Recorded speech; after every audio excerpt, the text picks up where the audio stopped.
Boa noite a todos os nossos amigos que nos acompanham toda terça-feira.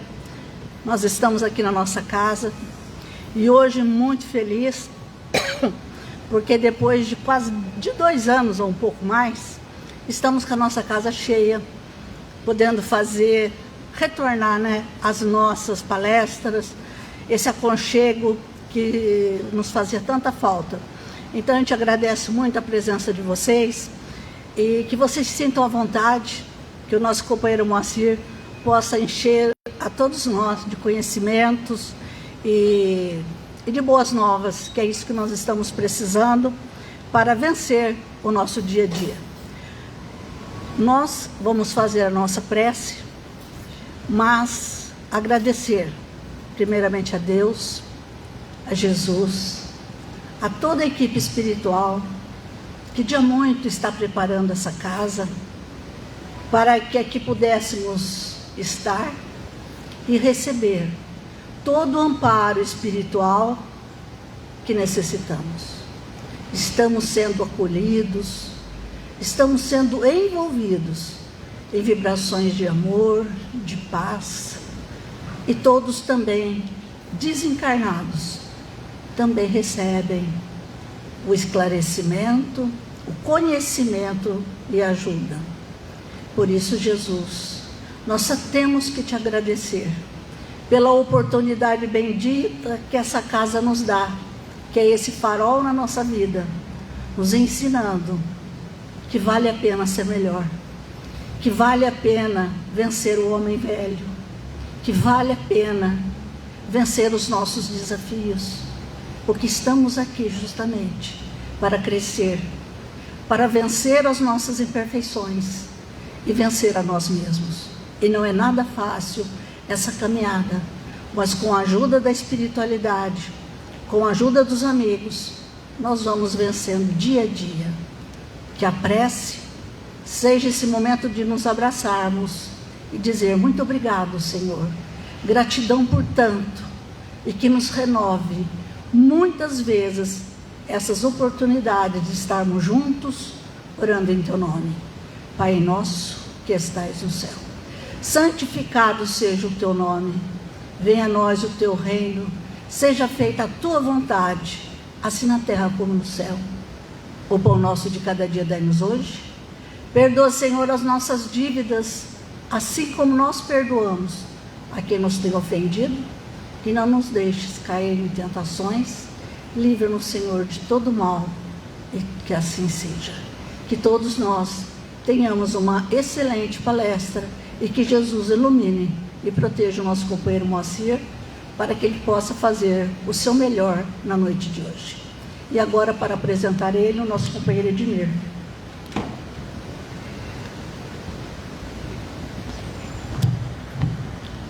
Boa noite a todos, a todas.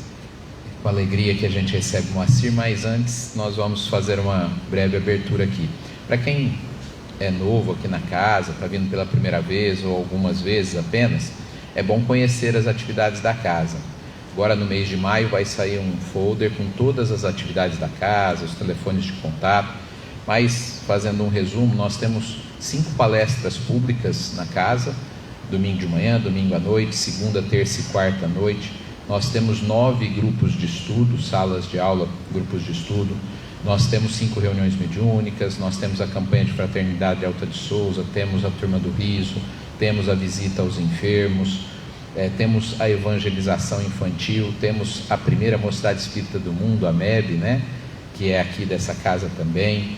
Temos clube do livro, que se alguém gosta de leitura pode associar-se e receber livros. Temos biblioteca, temos livraria, enfim, todas as atividades. Agora com a volta da visita aos enfermos, todas as atividades que nós tínhamos antes da pandemia retornaram, à fase presencial. Ainda que a gente esteja transmitindo algumas palestras também, foi um ganho do período da pandemia que a gente está agora utilizando. Então o Gilberto, que é o companheiro que sempre transmite, hoje, como eu falei um pouco antes da palestra, só pelo Facebook aqui da nossa casa, e depois fica também disponível no canal do YouTube da USE. Essa é uma promoção em conjunto, né, do Centro Espírita do Calvário ao Céu com a USE Intermunicipal de Bebedouro.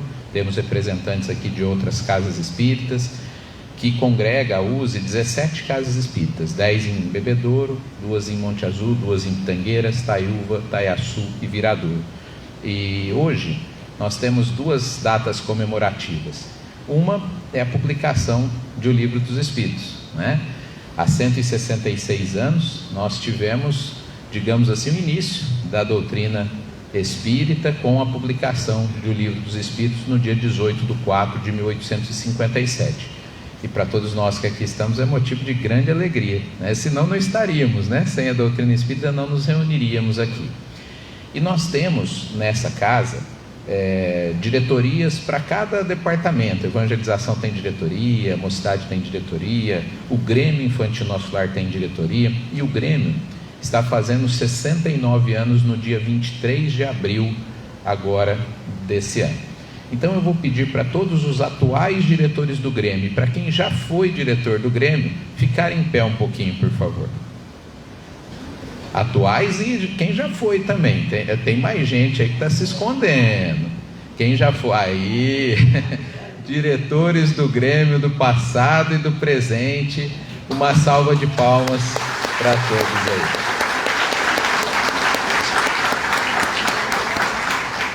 O Grêmio é a primeira escola, né, que nós temos para aprender a fazer ata, balancete, aprender o que é uma reunião, aprender a ceder a ideia em relação à ideia do outro. Depois aprimoramos isso na mocidade e seguimos adiante com a diretoria da casa, do movimento de unificação. Isso é muito importante. Então, parabéns, né, a todos nós por termos abraçado a doutrina espírita nesta encarnação. E parabéns ao Grêmio, que está comemorando hoje também, hoje não, no dia 23, o seu aniversário. Vamos apresentar o Moacir. O Moacir já esteve aqui, a gente não conseguiu precisar a data, né, Moacir? Mas acho que uns 6, 7 anos atrás, antes, né, da pandemia, alguns anos. Nosso amigo de Porto Alegre, hoje vai falar sobre quântica, espiritualidade e saúde. Moacir Costa de Araújo Lima é natural de Porto Alegre, Rio Grande do Sul, é conferencista na área de espiritualidade e ciência desde os 14 anos. É uma de nossas maiores autoridades neste terreno. Hoje, conferencista internacional, vem apresentando palestras e workshops no Brasil e no exterior. É bacharel em Física, com 3 pós-graduações nesta área, bacharel em Direito, professor universitário e mestre em Linguística na área de Lógica da Linguagem Natural pela PUC do Rio Grande do Sul. Em suas obras e palestras, vem se dedicando ao estudo das possibilidades de atuação da consciência no mundo da nova física. Com a virtude didática de tornar acessíveis aspectos altamente complexos do conhecimento humano, transita com facilidade nos caminhos da ciência e da espiritualidade, mostrando as ligações cada vez mais evidentes dessas duas áreas.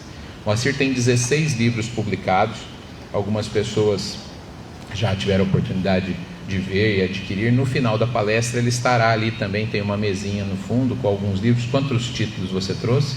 5 títulos dos 16 estão aí, e se tiver algum outro título que não esteja, a gente pode depois combinar dele nos enviar, né, desde que tenha disponível.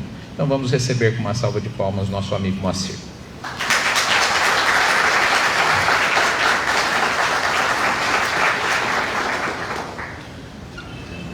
Pode tirar ele daqui.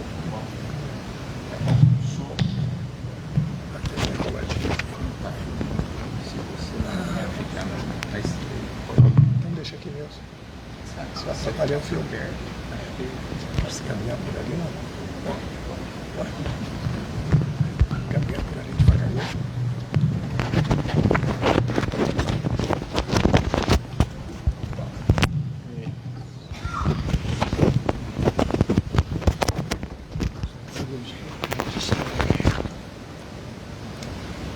Boa noite a todos.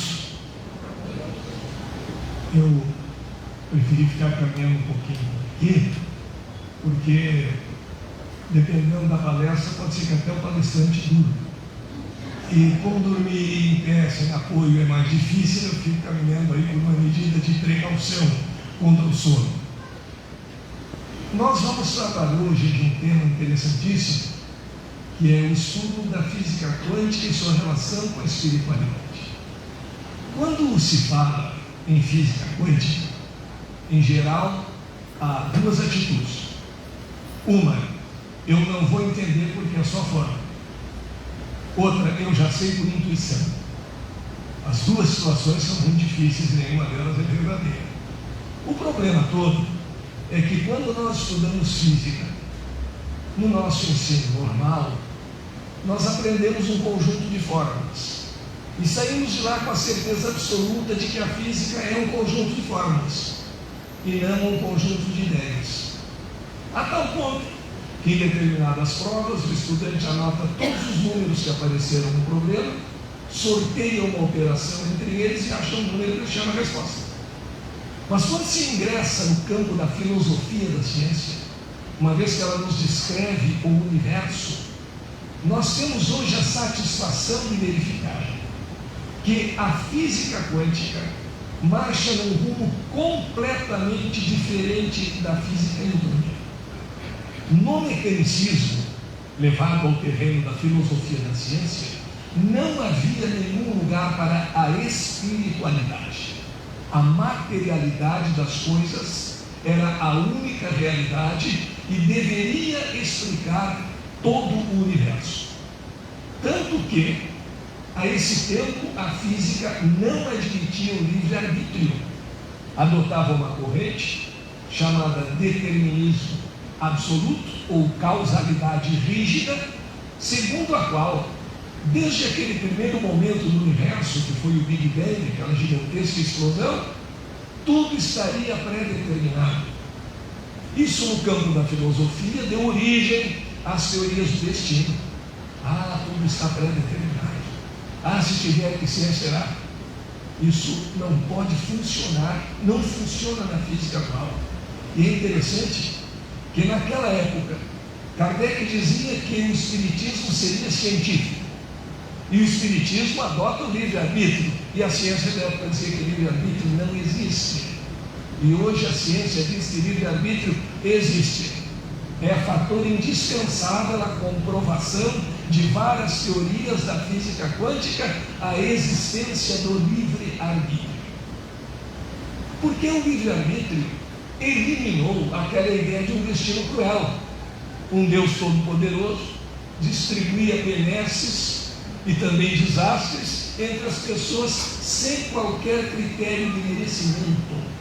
O livre-arbítrio diz que nós temos escolha e diz ainda que nós devemos o que somos ao nosso mérito ou demérito. Mérito para nós não significa valores de uma só vida.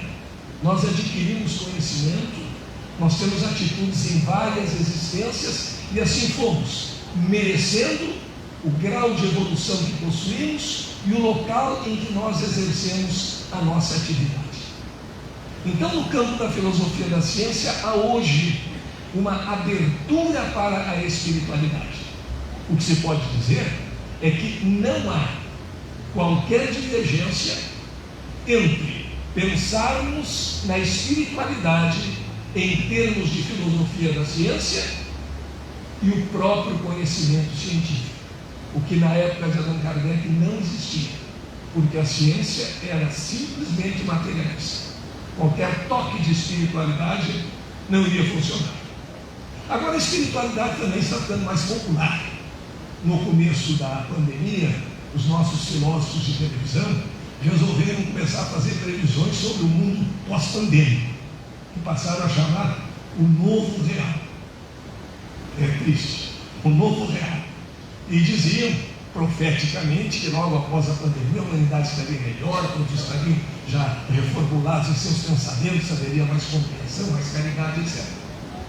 O que é uma previsão simplesmente temerária, porque nós temos livre-arbítrio e só vamos mudar se queremos. Mesmo com as lições, mesmo com os apelos, mesmo com uma pandemia que mostrou que não existe o meu problema e o problema do outro. O problema do chinês pode ser meu, e será meu. Que o problema do vizinho também pode ser meu. Dentro do que diz a física quântica, que a grande lei da ciência atual é a lei da interconectividade. Todos nós, numa medida maior ou menor, estamos interconectados. E então a gente, mesmo durante a pandemia, saía no trânsito e via que o comportamento não estava mudando muito, porque nós só mudamos quando nós queremos. Esse é o nosso livre-arbítrio.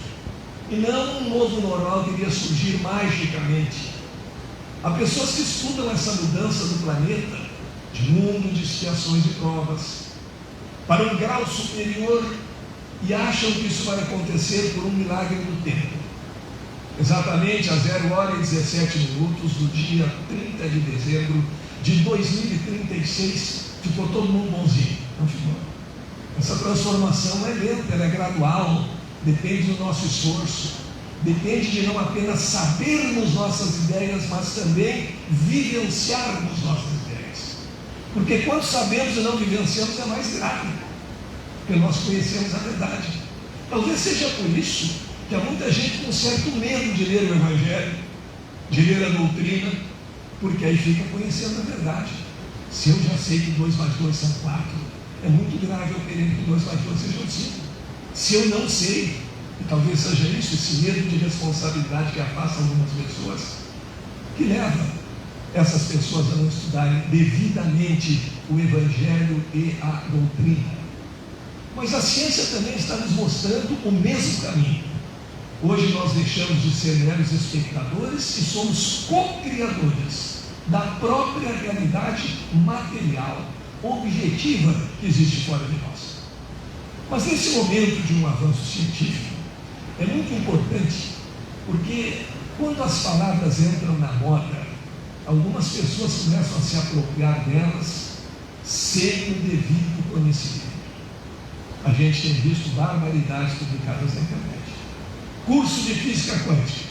Fique rico em 30 dias, aprendendo a dominar as forças subjetivas da fortuna e atraindo-as para você. Ache seu pai ideal em um mês.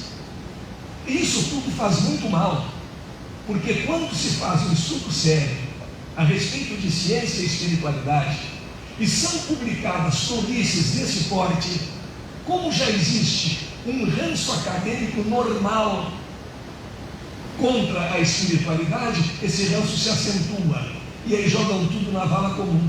Estão vendo esse negócio que os espíritas estão falando aí, de ciência e espiritualidade, que a física quântica tem uma abertura para a espiritualidade? Olha a bobagem que saiu aqui na internet. É isso que eles estão fazendo. E não é. É o perigo de nos apropriarmos dos termos sem a devida condição. Uma ocasião, numa palestra, uma jovem perguntou, estava com a minha esposa, e essa jovem perguntou-lhe qual desses livros é bom para um nicho, assim, uma base de conhecimento de física quântica. Ela indicou um livro. Então eu vou levar esse, mas é mais por curiosidade, porque tem uma palestra sobre física quântica na semana que vem, e me vem tudo por intuição. Então não precisa levar o livro. Vem tudo por intuição. Nós precisamos tomar conhecimento, como também da doutrina espírita. O espiritismo é uma doutrina para ser estudada e vivenciada. Não pode ser espírita assim por deslumbramento, porque o deslumbramento sempre nos desilude. Se a gente faz, por exemplo, uma experiência de eletrostática em um laboratório e eletriza 2 pequenas esferas, aproxima uma da outra e sai faísca de uma pronta. A pessoa que fica ligada só no fenômeno fica entusiasmadíssima com aquilo. Dá um fenômeno ali e sai faísca. Outro dia faz a mesma experiência e não acontece nada. Porque a umidade do ar é diferente, porque as circunstâncias diferentes, aí ela se desilude e diz tudo é fraude. Não. Nós temos que conhecer as condições de entorno do fenômeno para podermos chegar a esse tipo de julgamento. E hoje é nesse terreno, na filosofia da ciência, das dúvidas da ciência. Dúvida é bonito, é muito triste não ter dúvida, é terrível. As religiões antigas não tinham dúvida, aceitam o dogma e ponto final, está resolvida a questão. E estás aqui para sofrer, para pagar pecado não sabe de quem, mas estás aqui para sofrer. E ponto final. O Espiritismo tem essa virtude de não só permitir, mas nos convidar a duvidar. Não aceita se o teu raciocínio, se o teu coração, se a tua consciência não está de acordo, investiga. Mas não aceitar não significa recusar definitivamente. Por isso está lá na codificação: é preferível rejeitar verdades a aceitar mentiras. Porque uma verdade que eu rejeito, ela continua presente, e um dia, com o meu amadurecimento, eu chegarei a aceitá-la. Mas uma mentira que eu aceito me faz construir em cima de dados falsos, me faz construir sem base, e isso gera depois um enorme trabalho de demolição. Por isso o Espiritismo nos convida a pensar, e hoje a ciência está pouco a pouco se acompanhando do conhecimento espiritual e dando uma nova feição para aqueles que não acreditavam a esse conceito, a esse progresso da espiritualidade. A física quântica, se nós fôssemos definir em poucas palavras, é uma física de possibilidades. Na primeira vez que se ouve isso, a gente não gosta muito, né? Mas possibilidade, eu preferia ter certeza, não é? Pois é, mas a certeza tem um lado perverso. Se temos certeza de tudo, tudo está pré-determinado, e aquela teoria antiga do destino. Alguém vai ser rico ou pobre, inteligente ou não, um médico ou advogado, de acordo com o que está previsto no seu destino. Arbitrariamente, o que não combina com a ideia da inteligência suprema, o que não combina com a ideia de justiça divina, que é uma ideia absolutamente fundamental. O interessante é que há pessoas, mesmo dentro da doutrina, que se dizem adeptas do destino. O que tiver que ser, vai ser. Jesus está no comando, que beleza, não preciso mais fazer nada, né? Jesus está no comando, está trazendo boas ideias àquelas pessoas que querem trabalhar para chegar ao bem, para cultivar a virtude, para estabelecer a fraternidade. Porque essa história de dizer que Jesus está no comando com pretexto para não fazer nada não é bom. Vejam, por exemplo, quando o médico chama a família do paciente e diz: agora está nas mãos de Deus. Isso não é uma boa notícia. A tradução disso aí não é muito boa de um modo geral. Então, quando nós dizemos está nas mãos de Jesus, tudo bem. A ideia de Jesus está semeada, o Evangelho está aí. Mas compete a nós colocá-lo em prática, exatamente porque nós vivemos numa ciência e num mundo de possibilidades. A ciência antiga dizia: é assim. A ciência atual diz: pode ser assim e pode não ser. E tudo depende de um elemento novo da ciência, chamado consciência do observador. Então, a física atual diz que nós temos escolhas, somos responsáveis por nossas escolhas, isso significa livre-arbítrio. E mais, aí começamos a ingressar no terreno da espiritualidade.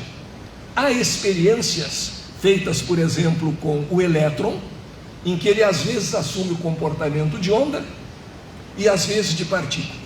O que quer dizer isso? Onda está em vários lugares ao mesmo tempo.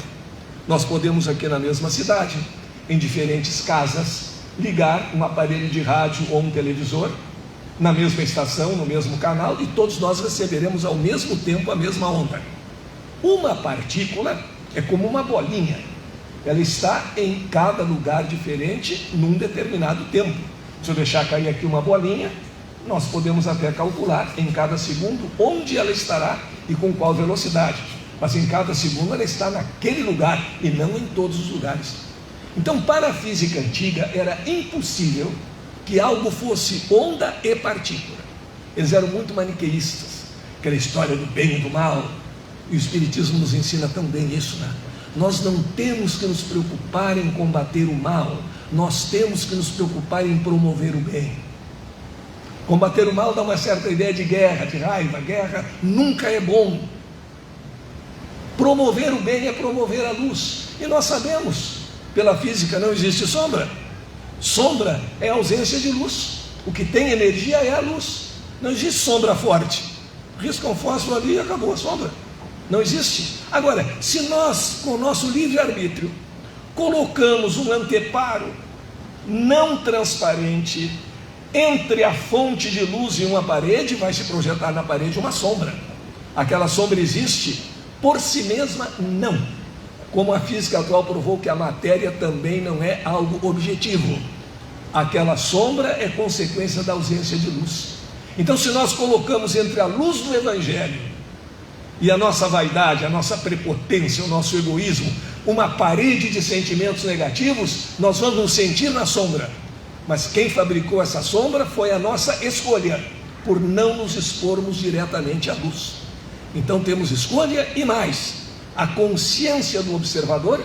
Voltando àquela ideia do elétron, onda ou partícula, há uma experiência importantíssima feita em 1935, que mostrou que o elétron às vezes se comporta como onda, ou seja, está em vários lugares ao mesmo tempo, o mesmo elétron como uma onda, e outras vezes se comporta como partícula. Essa experiência é de 1935. Só no fim do século passado, os físicos tiveram coragem de fazer a seguinte pergunta: tá bem, o elétron às vezes se comporta como onda, às vezes como partícula. Não dissemos para ele que isso era proibido, porque se ele tivesse nos ouvido jamais faria isso. Nosso conceito antigo, isso era proibido. Mas o que afinal faz com que ele assuma um comportamento ou outro? E chegaram à mais extraordinária conclusão da física contemporânea: a consciência do observador. A consciência do observador influi no comportamento das partículas observadas. Assim como certas pessoas que gostam de manter muito um comportamento de aparência, o elétron, quando está sendo observado, atua de uma maneira, e quando não está sendo observado, atua de outra forma, completamente diferente. Os físicos estranharam muito isso, porque era proibido se comportar ao mesmo tempo como onda e como partícula, ou ora de uma maneira, ora de outra, mas a consciência do observador produz esse comportamento. Então nós podemos ter esse exemplo: uma física de certeza por uma física de possibilidades. Física de certeza, não existe livre-arbítrio. Física de possibilidades, existe livre-arbítrio. Física de certeza, tudo está marcado e não temos nenhuma possibilidade de interferência. Física de possibilidades, há N fatores, N eventos possíveis, com diferentes graus de probabilidade, e nossa consciência realiza escolhas, o que nos torna responsáveis por nossas escolhas. As pessoas fãs do destino, elas não gostam muito disso. Eu tenho uma amiga lá no Rio Grande do Sul, que é espírita, mas é absolutamente eleitora do destino. O destino é o melhor candidato da sua pesquisa. E uma ocasião, quando houve aquele acidente com a Airbus da Air France, que saiu do galeão e caiu no oceano, houve um caso que foi pouco divulgado, de uma senhora que perdeu o voo e morreu atropelada no Rio de Janeiro na manhã seguinte. Aí ela me telefonou: está vendo? Está acompanhando aí o acidente da Air France? Estou acompanhando mais por alto, porque eu não gosto de programação só de terror, de assassinato. Isso não faz bem para a gente. Há programas de televisão que de cada 10 notícias, 9 são horrorosas, e uma é mais ou menos. E a gente assistir tudo isso antes de dormir não vale a pena. Nós hoje cuidamos muito do nosso corpo, e temos que cuidar, é o nosso instrumento de comunicação, de atuação, de evolução no momento, mas nem sempre cuidamos da alimentação do nosso psiquismo. Há determinadas narrativas de crimes hediondos, a gente fica sabendo, porque nós não vivemos num mundo de anjos, feliz ou infelizmente, mas é o que nós merecemos. Mas curtir isso tudo nos faz muito mal. Depois de sabermos de um crime horrível, quais são as sensações que nos vêm? Pena da pessoa vítima e raiva do assassino. Duas coisas não nos fazem nenhum bem, porque nem essa pena vai fazer bem para a vítima, nem essa raiva vai fazer mal ao assassino. Faz mal para nós, como nós vamos ver. Os bons sentimentos produzem químicos que nos fazem evoluir, fazem bem às nossas células. Então ver só coisa negativa não nos interessa. Mas eu sabia do acidente. Ela me disse: viste agora, entendeste agora que existe o destino? Eu disse: não. Há duas divergências. Primeiro, topográfica, lugar. Se existe o destino, se era para morrer no avião, não tinha que ter perdido o avião. O avião é diferente de uma rua do Rio de Janeiro. O mar é diferente do asfalto do rio. Então, primeiro, um erro de local. Segundo, um erro de tempo, porque não morreu naquela mesma hora, não foi no mesmo momento do acidente. Aí eu até imaginei que Deus, sabendo de tudo, tivesse cochilado, e de repente um querubinzinho safado puxou a barra do pijama do mestre e disse: Senhor, lembra do avião da Air France, aquele que devia cair? Sim, já caiu. Minha memória é infinita. Lembra da senhora fulana e tal, que deveria estar no avião? Lembro. Ó, não morreu. E agora?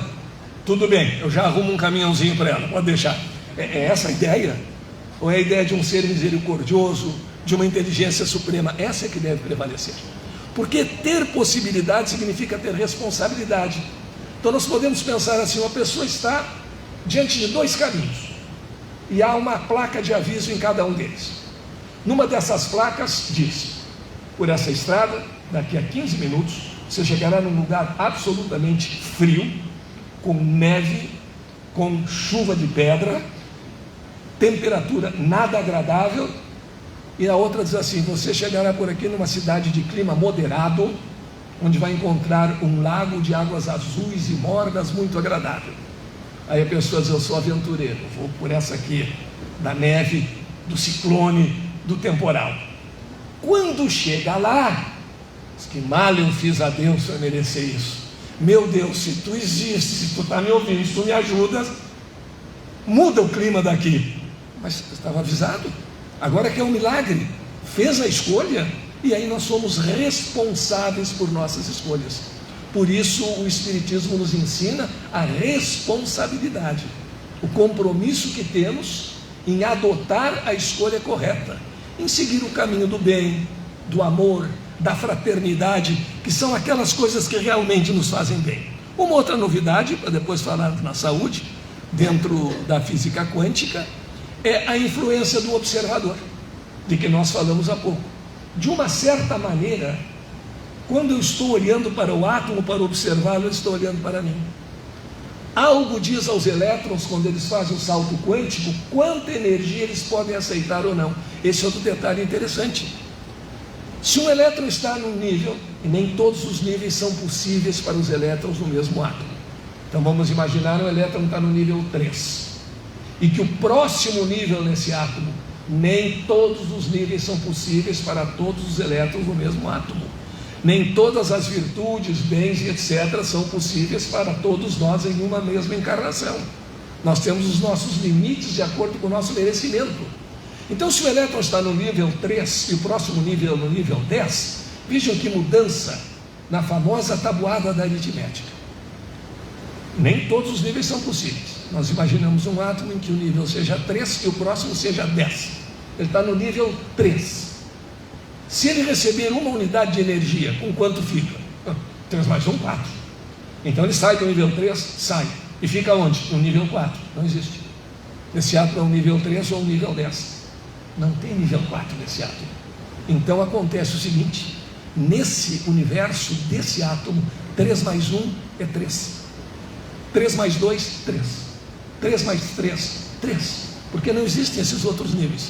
3 mais 7, 10. Aí ele pula, e é o chamado salto quântico, sem passar por níveis intermediários, porque recebeu a energia suficiente para fazer aquele salto.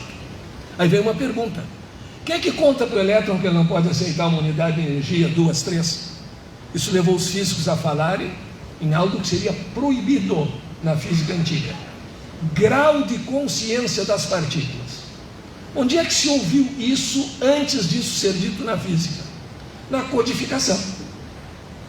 A consciência evolui do átomo ao arcanjo.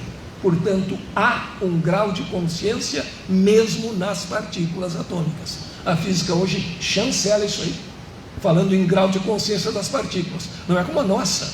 Nós seríamos uma galáxia de consciência perto da consciência elementar das partículas. Mas existe, porque tudo está em um sistema de evolução. E assim verificou-se algo muito importante: que o pensamento é uma forma de energia. E mais, que nós ao pensar estamos emitindo energia. Então nós somos emissores e receptores de energia.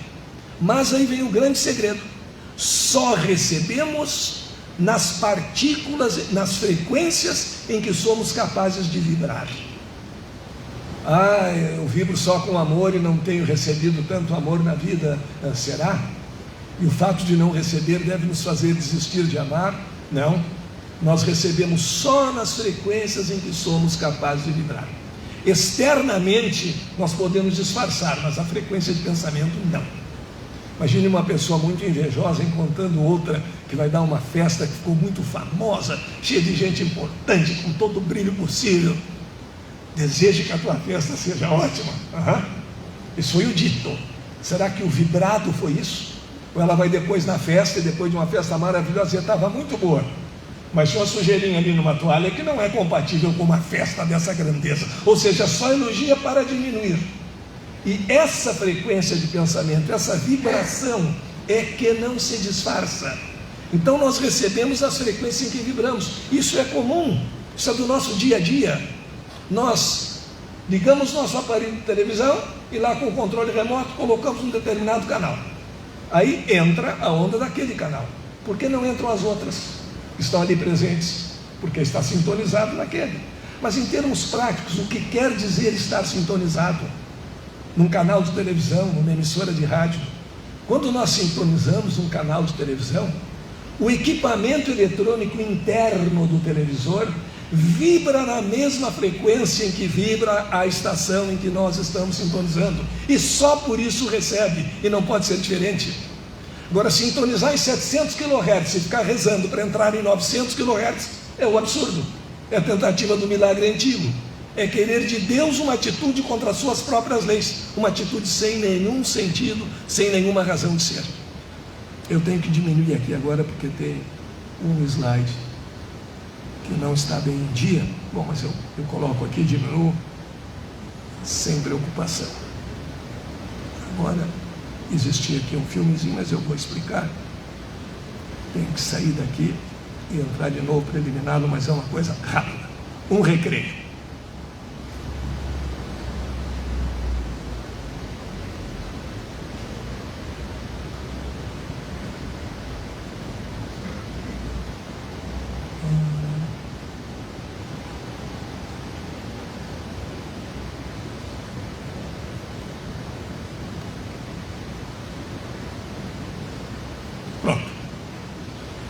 Aqui nós vamos entrar diretamente no nosso tópico da influência da espiritualidade na saúde.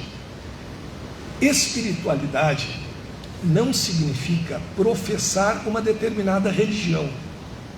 Religião é uma escolha externa.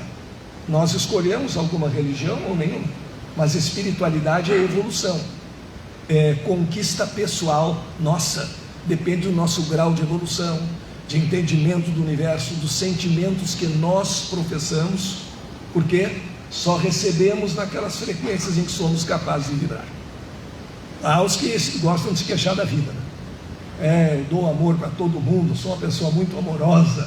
Será? E não recebo tanto amor de volta, nem da minha mulher em casa.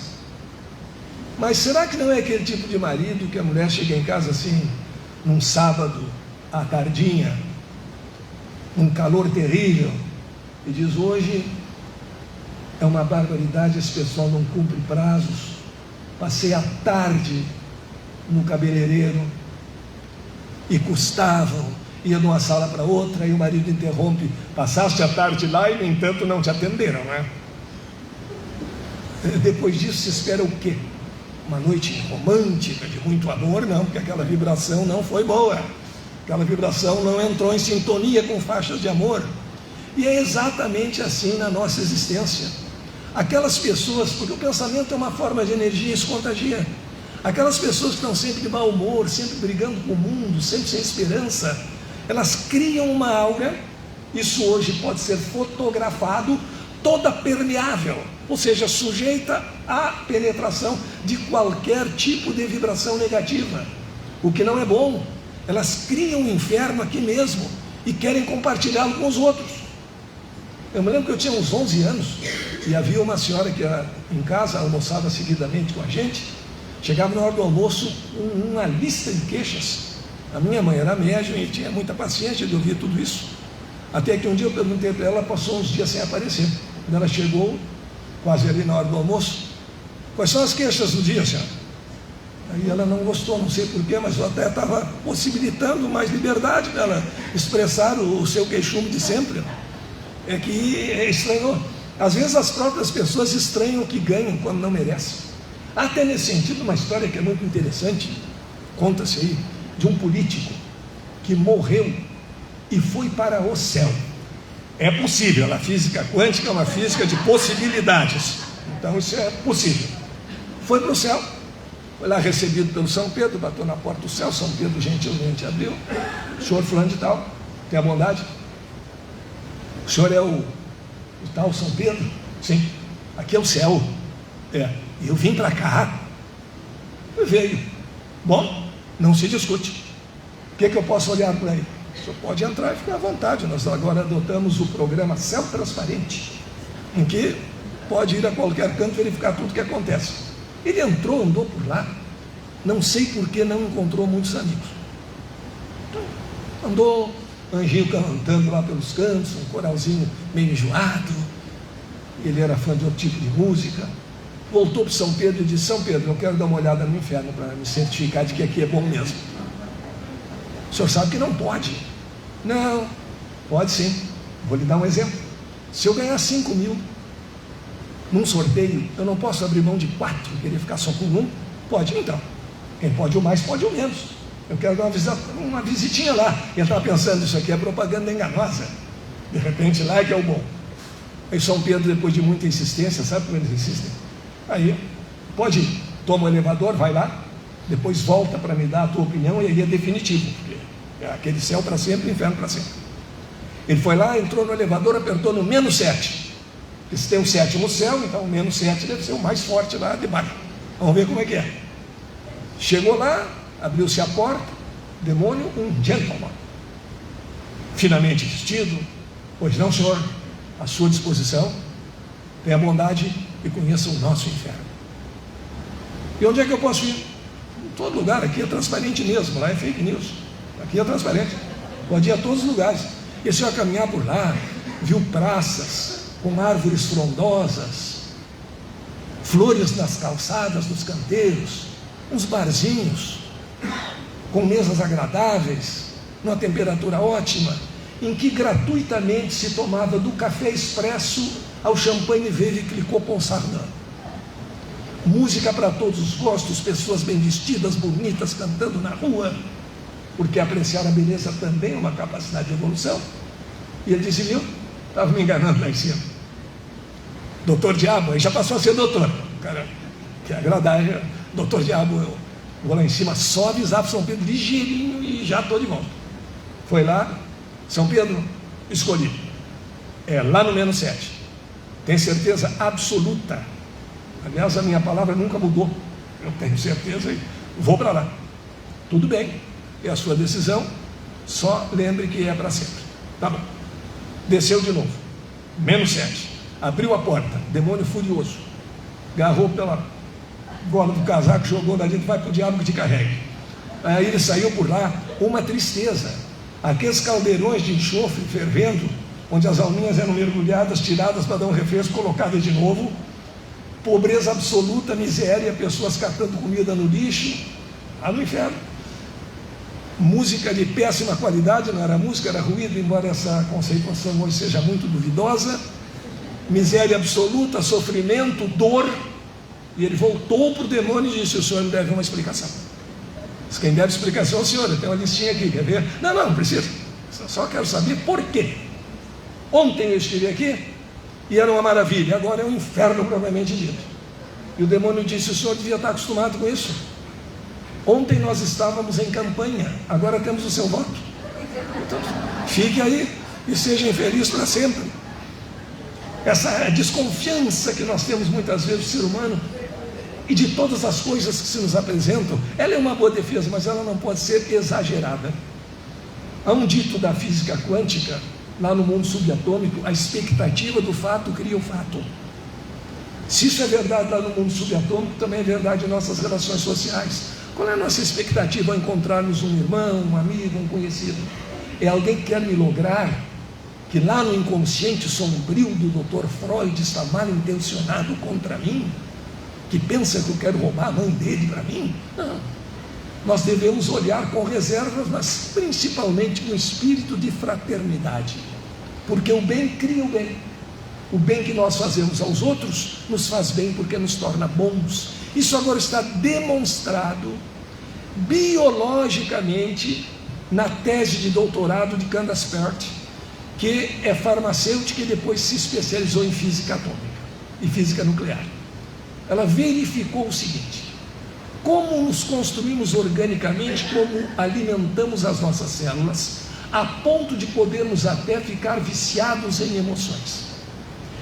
Descobriu que a cada emoção nossa corresponde, numa pequena grande farmácia que temos no nosso cérebro, chamada hipotálamo, a criação de produtos químicos, que são aminoácidos de pequena cadeia. Então existem, e são chamados peptídeos.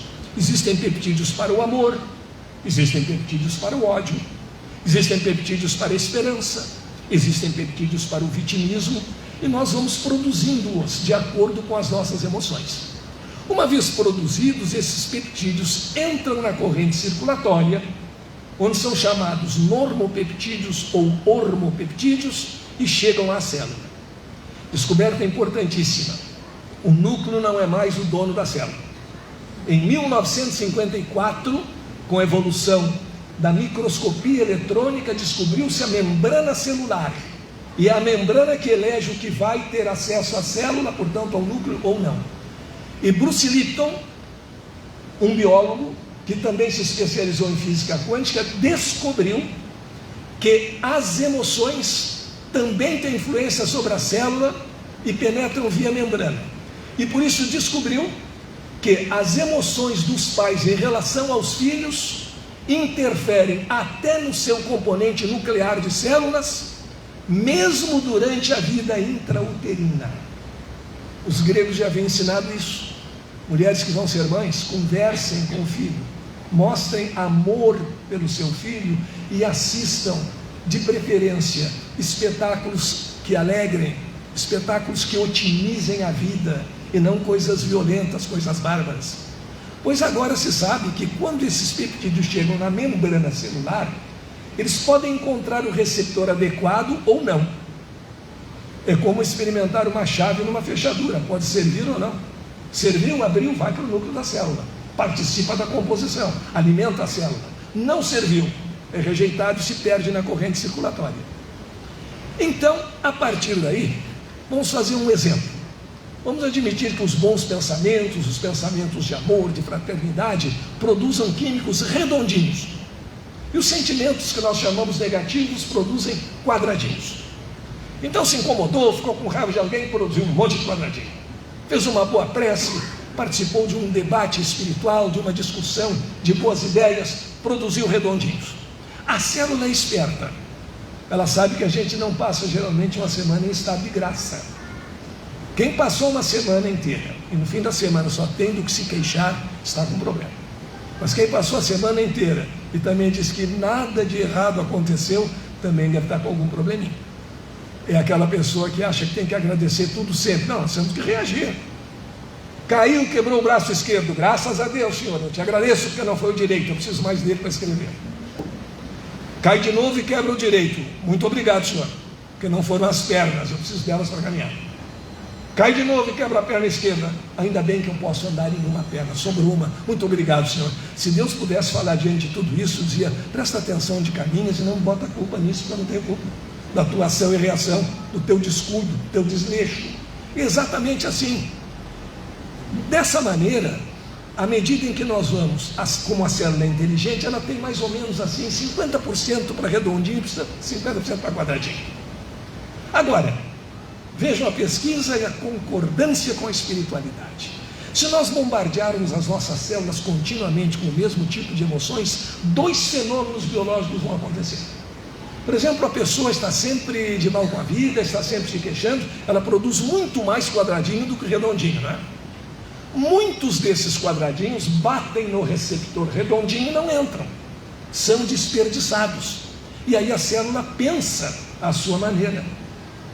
Aqui redondinho só aparece por acaso, quadradinho aparece muito e eu não tenho condições de absorvê-los. Eu estou jogando comida fora, porque é o alimento que estão me dando. E a célula lembra, como diziam meus bisavós, é um pecado jogar comida fora. Então a criança botou a comida no prato, tem que comer tudo, não pode deixar nada. Pecado jogar comida fora. Também é pecado forçar a criança, mas tudo bem. Pecado por pecado, cada um escolhe o seu. Aí a célula pensa dessa maneira e sabe o que ela faz? Ela transforma receptores redondinhos em quadradinhos. De modo que aquelas vibrações negativas, aqueles produtos das emoções ruins, são absorvidos com mais facilidade, um aproveitamento quase que integral. Não tem quadradinho que não seja aproveitado, porque dificilmente vai bater no receptor redondinho. Sabe o que isso causa com o tempo? Aquilo que nós observamos. Pessoas que estão de mal com o mundo, pessoas invejosas, pessoas de vibração negativa, se não se cuidam, se não tratam da sua espiritualidade, vão ficando cada vez piores. E a gente diz, não, é o tempo, o envelhecimento, nada a ver com isso. É que as células estão pedindo esse tipo de alimento. Então, a primeira consequência de ter só pensamentos negativos, ou majoritariamente pensamentos negativos, é produzir muito receptor para isso. Então, é um remédio plenamente absorvido, com a menor dose já faz um máximo efeito.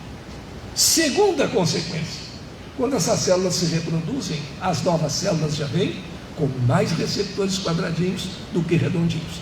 Então a pessoa facilmente se enfurece, facilmente se queixa da vida e dificilmente produz uma vibração amorosa. Tem conserto? Tem. Livre-arbítrio quer dizer responsabilidade. Criamos os monstrinhos, eles agora estão pedindo comida para o cérebro, eles pedem indiretamente. Engraçado, não brigaste com ninguém hoje ainda, estou te estranhando, fazer uma briga. Aquele cara que vai numa festa e diz para a mulher, já sei que vou me incomodar nessa festa, mas eu vou. Está insistindo, eu vou, claro que ele vai se incomodar. Já criou toda a recepção para toda coisa negativa. Aí passa o garçom e a célulazinha que é o quadradinho diz para ele, está vendo? É um obsessor interno celular que nós criamos. Está vendo? O cara passou por ti para atender aquele grupo lá. Ele acha que está um chinelão, não está te dando a mínima. Eu tenho que chamar esse cara e xingar, porque não é possível ser tratado dessa maneira. Aí a mulher fica conversando um pouco com as amigas. Daqui a pouco ela diz, vamos dançar isso aí, tá? Dançar com as suas amigas, né? Porque eu estava até agora esquecido que completamente, logo é o centro do mundo. A célula está pedindo tudo isso. E como se conserta isso? Policiando as nossas emoções. Fiquei com raiva, fiquei nervoso. Vale a pena? Tem sentido? É lógico? Não. Então vai conversar com um amigo, vai ver alguma coisa divertida na televisão. Sei que é difícil, mas procurando se acha. Vai ler um bom livro, porque é uma questão de hábito. Assim como nós nos habituamos a nos incomodar e a reagir com violência por qualquer motivo, por pequeno que seja, nós também podemos nos habituar a reagir com amor, a desenvolver a capacidade de perdoar, o que também depende de exercício. Nós não notamos, mas nós só ficamos muito raivosos porque nós exercitamos muito a raiva. Porque nós nos incomodamos todo dia com alguma coisa, levamos aquilo a sério, é tudo a ponta de faca. Isso é um exercício para se incomodar à toa. Troque por um exercício para se alegrar, para viver momentos de felicidade. E é por isso que nós podemos ficar viciados em emoções. Nós não conhecemos pessoas que se reúnem, por exemplo, para se queixar do seu emprego. Não tem emprego pior que o meu. O chefe é insuportável. Nos colegas não dá para confiar. É um horror aquilo. E alguém pergunta, por que não larga? É que, não sei, está lá, né? Então deixa assim. Se queixam da relação matrimonial, por exemplo. É um horror. E por que não larga? É obrigatório ficar numa relação que só desgasta? É porque nós nos viciamos em emoções. Terminamos atendendo o pedido daquelas células cheias de quadradinhos que nós criamos, o que ela faz? Te incomoda? Porque isso aqui é bom. E daí, sobre a saúde, existem alguns dados estatísticos que são interessantíssimos. Frutos de pesquisas em Harvard, com estudos transversais e estudos randomizados. O que quer dizer isso? É para que se possa ter uma conclusão, como se faz a respeito da eficácia de um medicamento. O estudo transversal é um estudo do momento. O estudo randomizado é um acompanhamento de um grupo ao longo do tempo. Funciona da seguinte maneira: eu quero verificar se fumar faz mal à saúde. Estudo transversal, eu pego um grupo de pessoas que fumam e um grupo de pessoas que não fumam e vou ver que em média, porque é estatística, há exceções, entre aquele grupo das pessoas que não fumam, há um grau, um padrão melhor de homeostase, elas têm maior rigidez, têm mais saúde. Mas por que isso não dá uma relação de causa e efeito? É a mesma coisa se eu pesquisar com as pessoas que se estressam muito, com facilidade. Eu não fico sabendo se a pessoa adoeceu porque fumou, ou se ela começou a fumar depois que adoeceu. Eu não sei. Então foi estudo randomizado. Acompanha um grupo grande, desde os 18 anos até os 80, de pessoas que vão fumar sempre e outras que não vão, e se chega à conclusão. Então, com esse tipo de estudo, se concluiu o seguinte: diferença entre as pessoas espiritualizadas, que são as pessoas de bom sentimento, podemos dizer diferença entre as pessoas felizes e pessoas infelizes. Há um estudo de Harvard a respeito disso, feito na universidade, na faculdade de Direito de Harvard, uma das mais concorridas. Os alunos otimistas, aqueles que são mais alegres, têm mais expectativa boa da vida, 20 anos depois fazem a pesquisa, têm mais sucesso do que os outros. Naturalmente, em média, pode haver uma exceção num grupo ou no outro. Esse estudo mostrou que entre as pessoas espiritualizadas há menos problemas cardiovasculares do que entre as pessoas não espiritualizadas. O que não quer dizer que alguém muito espiritualizado possa ter esse tipo de problema. Pode, mas é a estatística. Então, essa é a lei dos grandes números. Então é melhor apostar naquilo que é mais frequente. 90% de um lado, 10% do outro. 90%. E também em relação à tensão arterial. Ela é mais harmônica, ela é menos variável nas pessoas que cultivam alguma forma da espiritualidade. Estudo do passe. Atualmente há grandes estudos sobre isso nos Estados Unidos. É interessante, muitas vezes pessoas que não conhecem o espiritismo. Vamos fazer uma oração por fulano de tal em tal lugar. E chegaram a uma verificação importantíssima, usando o processo do duplo cego. Nem quem está rezando conhece a pessoa para quem vai rezar, nem a pessoa que vai receber a prece sabe que estão rezando por ela. E com isso se provou a eficácia da oração à distância, como da meditação, como do passe. Ainda, lembra do tempo que diziam que não era bom frequentar centro espírita e tal, porque ficava todo mundo doido, acreditando até em espírito? Imagina, até em espírito. Tem assombração lá, não vai lá que tem assombração, etc. A pessoa que tem muito medo de espírito deve ter medo de se olhar no espelho, porque está vendo a cobertura carnal de um espírito. Nós não somos um corpo com espírito. As religiões antigas tratavam isso tão mal, que até no vocabulário, no estudo linguístico, a gente vê o erro. Diz assim: eu vou morrer, mas minha alma vai para o céu. O que é essa tua alma? É um apêndice, não? É a ponta do dedo? É alguma coisa do gênero? Não, eu é que vou para um lugar ou para outro. Meu corpo é que fica. Então havia aquele tempo, não, o espiritismo deixa todo mundo doido. Isso era mais ou menos como a política dos cartógrafos da antiguidade, quando só se conhecia uma partezinha dos oceanos. Para não dizer que não conheciam as outras partes, eles diziam que as outras partes eram muito perigosas e ninguém devia ir lá. Botavam serpente marinha, botavam abismo, botavam monstro. Não vai lá no espiritismo, porque lá tu vais conhecer outros horizontes, tu vais além. E então se provou exatamente o contrário, que entre as pessoas que praticam a espiritualidade, entre as pessoas espiritualizadas, a saúde mental é muito mais frequente do que entre as pessoas que não têm nenhuma noção de espiritualidade. E mais, entre as pessoas que se aprofundam em meditação, inclusive o sistema endócrino e imunológico é de qualidade superior, o que as torna menos suscetíveis a doenças, a agressões externas. Aliás, Bruce Lipton também disse, que é apenas uma imagem dos tipos de visões, Bruce Lipton também disse que o que mais nossas células temem não são os agressores externos, e sim as nossas emoções, os nossos pensamentos. Sabe que existe hoje uma medicina chamada medicina vibracional? Assim como nós gostamos de determinadas vibrações, pode ser até vibrações musicais, os vírus também gostam de algumas vibrações eletromagnéticas. Sabe qual é a preferida? Vitimismo. Coitado de mim, eu que nada sei. Olha, isso não se deve dizer. E muitas vezes isso nasce do exercício da falsa modéstia. Não tem que ter falsa modéstia. Ah, eu que não sei nada. Eu que sou muito humilde. Se não precisa dizer, deixa que os outros notem. Ah, eu não sei nada. Meu conhecimento é muito insuficiente. Aí amanhã ou depois vai fazer um concurso público.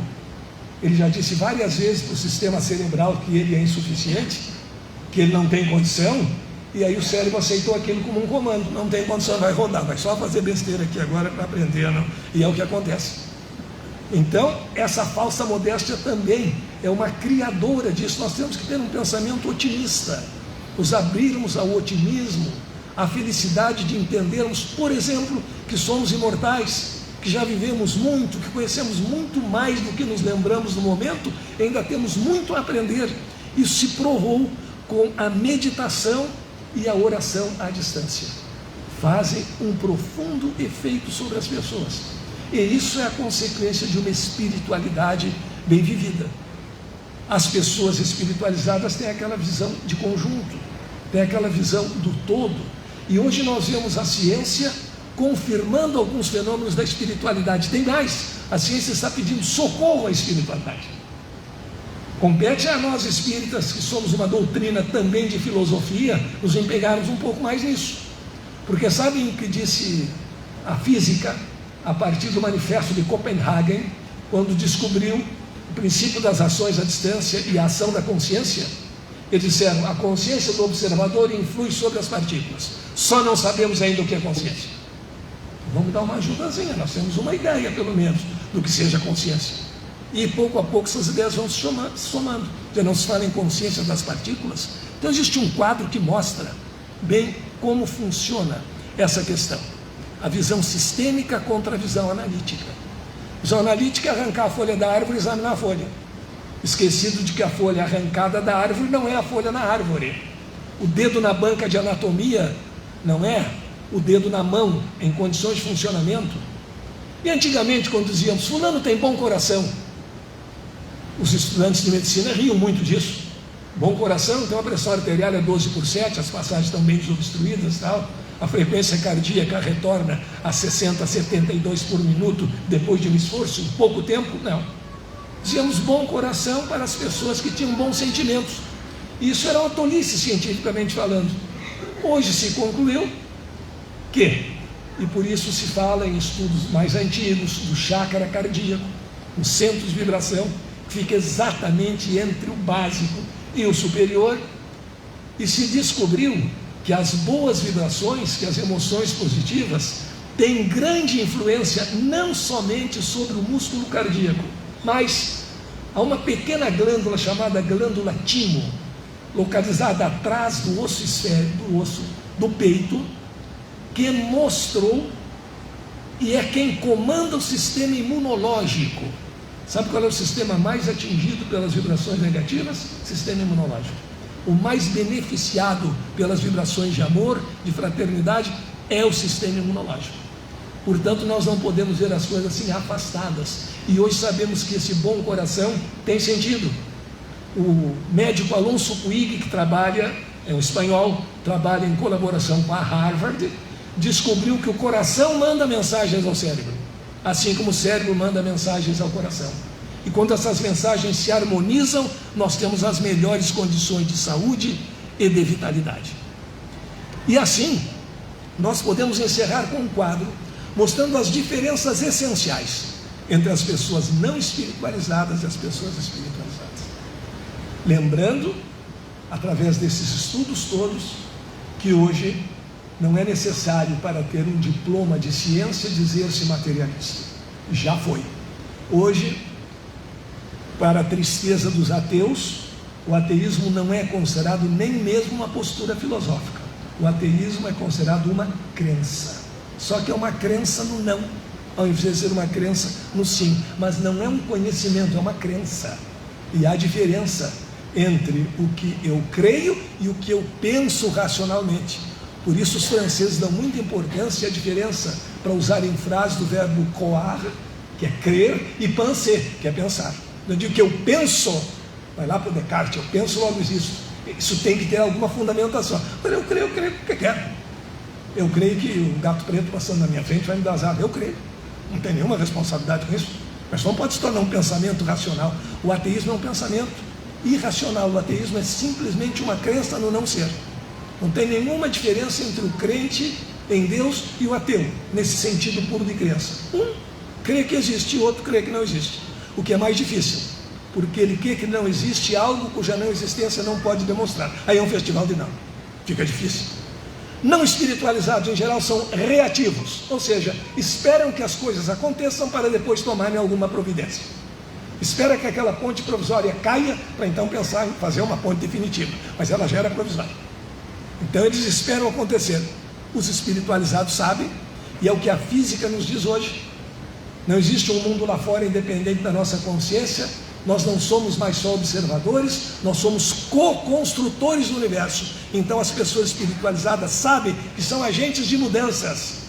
E se eu tenho a possibilidade de ser um agente de mudança, eu não posso me encolher num canto e dizer, Deus vai resolver. Eu devo resolver, porque a nossa sociedade é construção nossa, a partir do nosso livre-arbítrio. Não espiritualizados, culpa dos outros. Sempre há um outro culpado. Na política, então, é terrível. Isso é culpa do governo anterior. Mas o anterior era teu. Ah, mas é do anterior ao anterior. É do Cabral e está resolvido o problema. É do Dom João VI. E deu. Enquanto que os espiritualizados aprendem com os erros. O que é aprender com o erro? Desenvolver a inteligência espiritual. Não é só estar andando no supermercado, bater com um carrinho nas costas de outra pessoa e dizer, desculpe. Não. Aprender com o erro é dizer, eu errei, mas qual foi a causa do erro exatamente para não repeti-lo? Isso é que nós temos que aprender no mecanismo das vidas sucessivas. Somos muito explosivos e tal, sabemos que isso é um erro, isso é alguma origem. Mais importante do que pesquisar a origem é reconhecer que é um erro e não repetir a mesma atitude. Porque depois de bater 10 vezes com o carrinho nas costas do outro e pedir desculpa, é difícil que ele aceite. Parece ser de propósito. Então isso é aprender com ele, isso é característico da pessoa espiritualizada. Puxa, eu fui agressivo com um amigo numa discussão, por nada, numa questão de futebol, eu fui agressivo com um amigo, isso está errado, me arrependo, não devo fazer isso, e agora, vou curtir essa culpa para me prejudicar? Não, eu não vou pedir desculpa ao meu amigo e eu vou cuidar para não tomar mais essa atitude. Se tal tipo de conversa me leva a atitudes que eu não posso controlar, muda a conversa. Uma ocasião eu estava na mesa com os amigos, numa janta, e um deles, pessoa até muito inteligente, começou a dizer um festival de absurdo sobre a guerra da Ucrânia, mas bota absurdo nisso. E aí eu disse, puxei o telefone do bolso, o Flamengo está indo mal de novo no jogo, eu acho que aquele técnico não é muito bom. Aí o outro que também não estava de acordo com as afirmações, pois é verdade, passamos para o futebol. Disfarça, porque não dava, se fosse engrenar naquele assunto, nós iríamos nos ofender reciprocamente, sem que isso tivesse nenhum resultado positivo. Vitimismo, a pior de todas as situações. A grama do vizinho cresce mais do que a minha, os outros são mais promovidos no trabalho do que eu. Mas você é criador da sua realidade. Então, assuma essa responsabilidade de co-criador e melhore as coisas. Queixa do trabalho, típico dos não espiritualizados, dedicação. Eu me dedico, eu faço certo pelo certo, como pensava Immanuel Kant. E fazendo certo pelo certo, eu terminarei colhendo os frutos desse meu acerto. Não é só a queixa, o outro não faz nada e foi promovido. Será que não faz nada? Será que pelo menos ele não mostra um maior engajamento à escola, à empresa, ao lar? Então substituímos o vitimismo pela cocriação, a queixa do trabalho pela dedicação. Os não espiritualizados costumam postergar. Depois isso aí tudo se ajeita, deixa. A escola chama o filho para divertir sobre um determinado tipo de comportamento, depois ele vê. Como nós postergamos às vezes o ensinamento, que é mais pelo exemplo, dos valores da espiritualidade. Espiritualidade nem se fala lá em casa, é liberdade. Eu sou espírita, mas com meu filho eu nem falo nisso. Os amigos vão falar, mas eu nem falo nisso, não é obrigar a alguma coisa, mas é questão de conhecimento. Mostrar que independente de religião, o Evangelho é uma mensagem para uma vida feliz, para uma vida fraterna. Então não posterga, e quando surge o problema, enfrenta. Isso vai passar, isso é uma bobagem, é coisa de criança, é coisa de jovem. Vai estar com 40 anos, é muito novinho ainda, não amadureceu, pois é, vai ser difícil. Na próxima encarnação talvez consiga. Desculpa típica de não espiritualizado, há piores. Meu pai se queixa que eu sou muito violento quando eu faço uma xingação qualquer, mas o vizinho bate nos filhos dele. Pronto. Isso não justifica nada. Um crime não justifica outro crime. Imagina o sujeito que é detido pela polícia logo após a prática do homicídio, diz: me larga porque tem um que matou 10 lá na esquina. Logo, eu matei só um, não pode ser preso. Isso não existe. É a nivelação pelo mais baixo. Em vez de dizer isso, buscar melhorar. Com humildade, ou seja, cada um melhorar em relação a si mesmo. E não tomando o outro como padrão. Vamos supor, muitos de nós, se não tiverem habilidade com o futebol, não serão capazes de fazer 3 embaixadas ou balõezinhos. Se treinar dá para fazer, dá. Até 10, até 15. Ele está melhorando? Está, em relação a si mesmo. Agora, não queira tomar como padrão Messi, Ronaldinho Gaúcho. E se o negócio for se rolar, não queira tomar o Neymar como padrão, que ninguém vai se rolar tanto quanto ele. Se existisse o Chacrinha ainda, ele iria para o trono do rola-rola. Então, cada um saber que deve melhorar em relação a si mesmo. Eu não sou bom em desenho. Uma vez estava na escola primária, cheguei em casa com um desenho. Estava minha mãe e uma prima. E elas olharam o meu desenho, e essa prima disse: que bonito esse teu desenho. Chega, não devia ter dito mais nada. Pequeno Príncipe já dizia que as crianças têm que ter muita paciência para entender os adultos. Mas ela continuou: está bonito mesmo esse teu aviãozinho. Eu disse: não é um aviãozinho, é uma vaca. Agora, vejam, se queixar das coisas, eu vou considerar isso um trauma infantil, e só por causa disso eu não desenho bem? Não, é que não está no meu plano atômico aqui fazer pinturas. Mas poderia melhorar. Se eu fizesse um cursinho aí de pintura, eu poderia fazer um quadrinho que valesse R$20 numa quermesse, numa ação entre amigos? Posso. Teria melhorado, claro, porque nem isso eu faço agora. Só tem que haver interesse também. Mas teria melhorado em relação a mim mesmo. Agora, depois de um mês de aula, olha aqui, se não é Salvador Dalí, acho que sou a reencarnação dele, né? Salvador daqui. O Dalí é diferente. Então, essa busca de melhora e substituir o conformismo por mudanças. Vamos deixar de lado essa história: o mundo é ruim, as pessoas não são boas, etc. Vai fazer com uma estatística recente na França. Foi feita uma estatística na França, em que ouvidos, 85% dos franceses consideravam que eles eram reclamões por natureza, que eles viviam se queixando e agitando e tal. Perguntado individualmente, só 15%. Ou seja, você concorda que os franceses são muito queixosos e resmungões? Sim. Mais de 85% respondeu sim. Você se considera uma pessoa muito resmungona? Não. Aí não chegou a dar 15%. Às vezes a gente diz algumas bobagens e até vê escrito: o homem é o único animal que devora o seu semelhante, o que mata o seu semelhante. Não, tem muito animal que faz isso. Mas o homem é o único animal que é capaz de se reunir para falar mal de si mesmo. Esse mundo está insuportável. Não existe mais harmonia. Não, só eu, né? Eu sou a exceção a isso tudo. Então, entender que nós podemos e devemos promover essas mudanças, guiados pela espiritualidade, guiados pela luz do nosso entendimento, sabendo que há concordância hoje entre a filosofia da ciência e a postura da espiritualidade, sabendo que a espiritualidade faz bem à saúde, e assim, quem sabe, não precisaremos mais falar de guerras, porque teremos, não como consequência de uma pandemia ou de um lapso de tempo, mas por consciência em evolução, determinado que, em relação ao nosso próprio brilho de espiritualidade, nós não podemos cultivar sentimentos negativos. E aí, quem sabe, e eu digo isso em homenagem à minha mãe, na sua poesia, nós chegaremos a um estágio em que nos perguntaremos: para que guerra, irmão? Se depois horrorizado, verás que não valeu o sangue derramado. Se o mundo a girar não para jamais, a vida que se perde não volta nunca mais. E paz não haverá, enquanto com grandeza não imitarmos o exemplo da mestra da natureza. O sol a todos vem com seus raios iluminar, de todos os peixes a imensidão do mar, de todos os pássaros do espaço aberto, para eles não existem fronteiras, estou certo. E se no maior reino que chamamos dos céus, todos os seres são filhos de Deus, por que não fazermos neste globo, pela vez primeira, num mundo só de irmãos, terra e crenças sem fronteiras? Obrigado.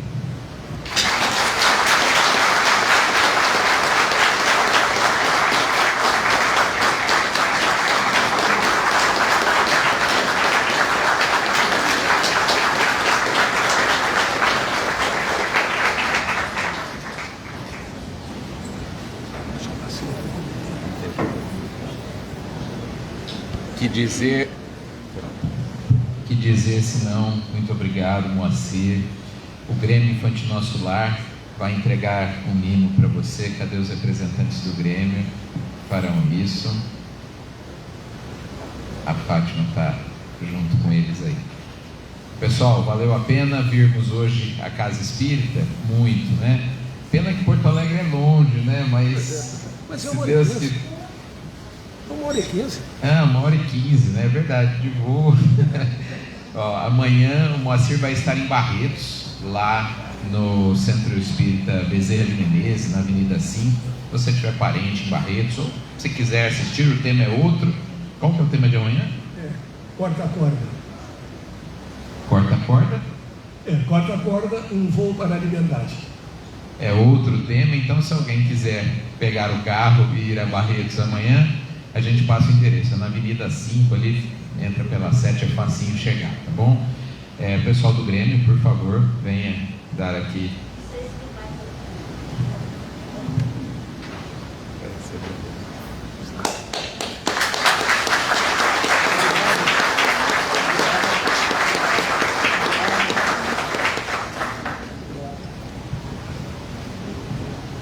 Muito bem, o Moacir vai estar lá no fundo, nós vamos fazer a nossa prece final. Alguém tem dúvida que recebeu o passe já, não? Quando nós temos uma palestra assim, aberta, nós não fazemos o passe na câmara de passe, porque sabemos que durante todo o evento nós já estamos recebendo as energias da espiritualidade. Então hoje o passe não será misto com a presença dos encarnados. Hoje o passe já foi e será, durante a vibração, feito pela espiritualidade amiga.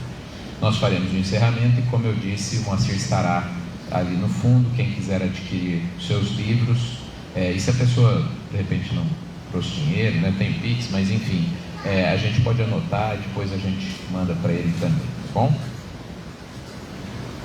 Vamos, neste instante, agradecer imensamente por estarmos aqui, Senhor,